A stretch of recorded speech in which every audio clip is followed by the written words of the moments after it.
Hi hello அஸ்ஸலாமு அலைக்கும் welcome to masala kitchen. இன்றைக்கி நம்ம தம்ரூட் 1 கிலோ அளவில் எப்படி செய்கிறதுன்னு பார்க்க போகிறோம். 1 கிலோ ரவாவை லேசாக வறுத்து எடுத்துக்கலாம். ரோஸ்டட் ரவாவாக இருந்தாலும் திரும்ப நம்ம ஒரு தடவை நல்லா வறுத்துக்கணும். இப்போ நல்லா வறுபட்டுருச்சு. ஒரு சட்டியில் 1 ஸ்பூன் நெய் ஊற்றிக்கோங்க. உங்களுக்கு முந்திரி வேணும்னா அதிகமாக போட்டுக்கலாம். உங்களுக்கு வேணுங்கிற அளவு போட்டுக்கோங்க முந்திரி. இப்போ நல்லா நெய் காஞ்சிடுச்சு. இப்போ முந்திரியை போட்டு நல்லா வதக்கிக்கலாம். முந்திரி நல்லா வறுபட்டுருச்சு. அவ்வளோதான், ரெடி ஆயிடுச்சு முந்திரி. சட்டியில் 14 முட்டை உடச்சி ஊற்றிக்கலாம். 1 கிலோ ரவைக்கு 14 முட்டை. அளவெல்லாம் கரெக்டாக நோட் பண்ணிக்கோங்க.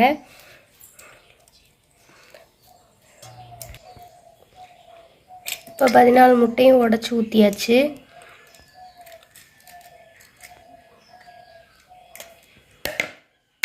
இந்த 14 முட்டையும் நல்லா கையிலே அடிச்சுக்கலாம். நம்ம விஸ்கு வச்சு அடிக்கிறத விட கையில் வச்சு அடித்தாதான் நல்லா அது கலங்கும். அதனால கையில் அடிக்கிறாங்க.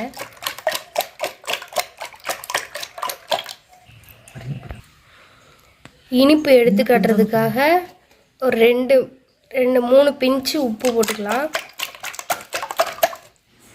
அதையும் சேர்த்து முட்டையோடு நல்லா அடிச்சுக்கோங்க. அந்த முட்டையில் ஒரு பிஞ்சு அளவு கலர் பவுடர் சேர்த்துருக்கோம். நீங்கள் சேர்க்குறதா இருந்தால் சேர்த்துக்கலாம், இல்லை ஸ்கிப் பண்ணிக்கோங்க. எங்களுக்கு தேவை, அதனால் நாங்கள் சேர்த்துருக்கோம். கலருக்காண்டி சேர்த்துருக்கோம். இப்போ ஒரு நல்லா வடிகட்டி சல்லடையால் வடிச்சிடலாம். அதில் ஓடு ஏதாவது இருந்தால் அதில் இதாகிடும். ஸோ அதுக்காக வடிகட்டியாச்சு. இப்போ அந்த முட்டையில் 1 கிலோ ரவாக்கு 1 கிலோ சீனி. அளவெல்லாம் கரெக்டாக நோட் பண்ணிக்கோங்க. அப்போனா தான் நல்லா வரும். இப்போ அதோட சேர்த்து நல்லா கையிலே மிக்ஸ் பண்ணுறாங்க. சீனியும் முட்டையும் அதோடு சேர்த்து நல்லா அடிச்சுக்கோங்க கையிலே.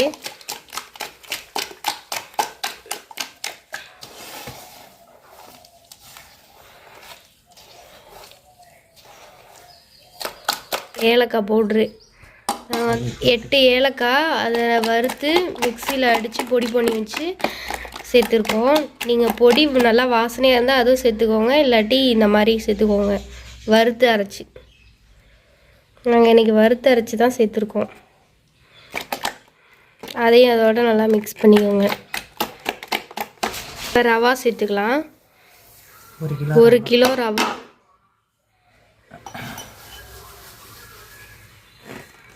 கொஞ்சம் கொஞ்சமாக மிக்ஸ் பண்ணிக்கிட்டு கையில் சேர்த்துக்கோங்க. இப்போ அதையும் அதோட நல்லா மிக்ஸ் பண்ணிக்கோங்க.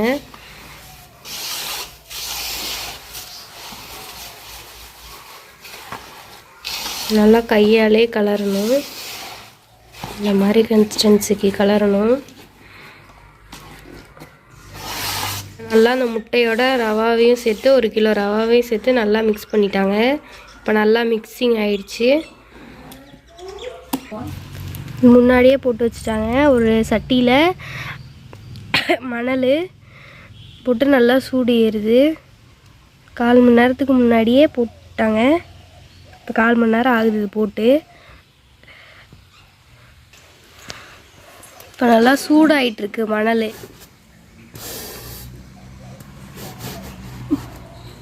இப்போ மணல் நல்லா சூடாயிடுச்சு. லைட் வெயிட்டான பாத்திரத்தை வைங்க. மொத்தமான பாத்திரம் வச்சா சீக்கிரம் சூடு ஏறாது.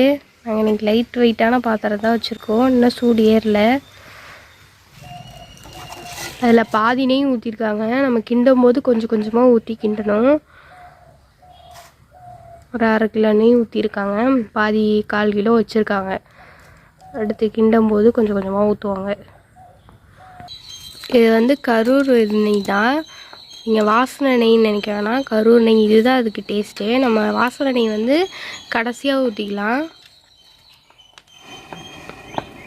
இப்போ தான் லைட்டாக சூடு வருது. எண்ணெய் சூடு வருது. இப்போ நெய் சூடு வந்துடுச்சு. இப்போ திரும்ப ஒரு கலக்கிக்கிறாங்க. மிக்ஸ் பண்ணிக்கலாம். இன்னும் கொஞ்சம் நேரம் வச்சனால அது இதாகிடுச்சு. அதனால் திரும்ப ஒரு தடவை மிக்ஸ் பண்ணிக்கலாம். முட்டையும் ரவையும் அதை ஊற்றும் போது திரும்ப ஒரு தடவை நல்லா மிக்ஸ் பண்ணிவிட்டு ஊற்றிக்கலாம். இப்போ ஊற்ற போகிறாங்க.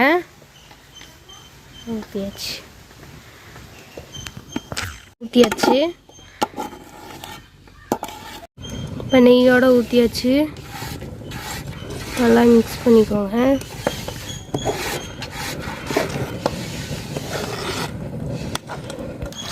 நம்ம சப்ஸ்கிரைபர் ஒருத்தவங்க கேட்டிருந்தாங்க, அதனால அவங்களுக்காக இந்த வீடியோ. அதே மாதிரி உங்களுக்கும் என்னென்ன ரெசிபிஸ் வேணும்னு நீங்கள் கமெண்ட் பண்ணிங்கன்னா நாங்கள் அதே மாதிரி வீடியோஸ்லாம் போடுவோம்.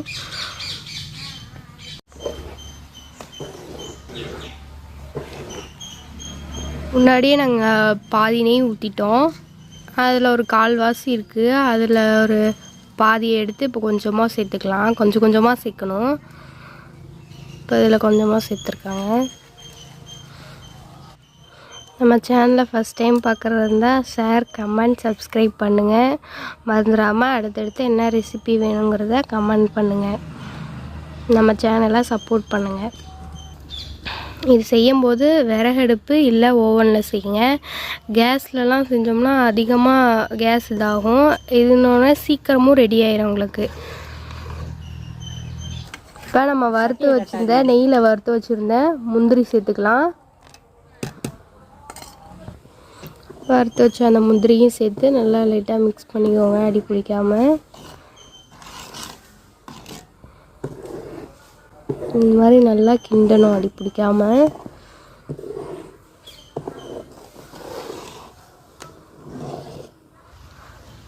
அதுலேயும் பாதியில் கால்வாசி தான் சேர்த்துருக்காங்க. அதுவும் கொஞ்சம் கொஞ்சமாக தான் சேர்க்கணும். நாங்கள் கோல்டு வின்னர் வீட்டா D3 எடுத்திருக்கோம்.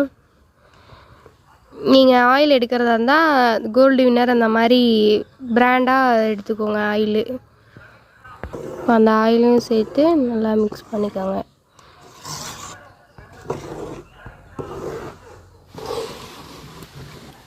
அடி பிடிக்காமல் கை விடாமல் கிண்டிகிட்டே இருக்கணும். பாருங்கள், நாங்கள் சொன்ன அளவோட இதோட பதத்தோட கரெக்டான முறையில் ட்ரை பண்ணி பாருங்கள். கண்டிப்பாக நல்லா வரும். இதுக்கு அளவு தான் ரொம்ப முக்கியம். அளவு மட்டும் மிஸ் பண்ணாமல் கரெக்டாக பண்ணிடுங்க. ஆல்ரெடி கோல்டு வின்னர் ஆயில் கால்வாசி ஊற்றிட்டு பாதி வச்சுருந்தோம் 1/2 லிட்டரில். இப்போ அதிலேருந்து கொஞ்சமாக ஊற்றிக்கலாம். கொஞ்சம் கொஞ்சமாக தான் ஊற்றி மிக்ஸ் பண்ணணும். இதே எவ்வளோ நேரம் ஆயிடுச்சு பாருங்கள். சன்ஃப்ளவர் ஆயில் நம்ம 1/4 லிட்ரு ஊற்றிக்கிட்டோம். கரூர் நெய் 1/2 லிட்ரு. இதை கணக்கு வச்சுக்கோங்க. அம்மா இதே போதும்னு சொல்லிட்டாங்க. அதனால் இந்த அளவை நீங்கள் கணக்கு வச்சுக்கோங்க. இப்போ 50 உதயகிருஷ்ணா நெய் ஊற்றிக்கலாம். நாங்கள் 50 ஊற்றிருக்கோம்.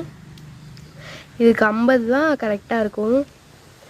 நல்லா கெட்டியான கன்சிஸ்டன்சிக்கு வந்துருச்சு. பாருங்கள், பார்த்தாவே தெரியும் முன்ன இருந்ததுக்கும் இப்போ இருக்கிறதுக்கும்.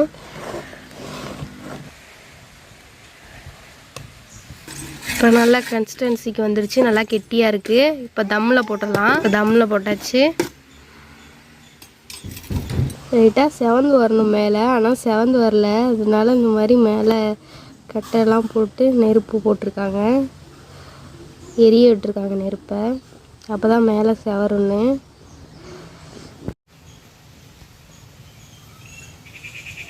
ரெடி ஆகிடுச்சு பாருங்கள். அப்படியே எடுத்துடலாம். ஆற விட்டு எடுத்துருவோம்.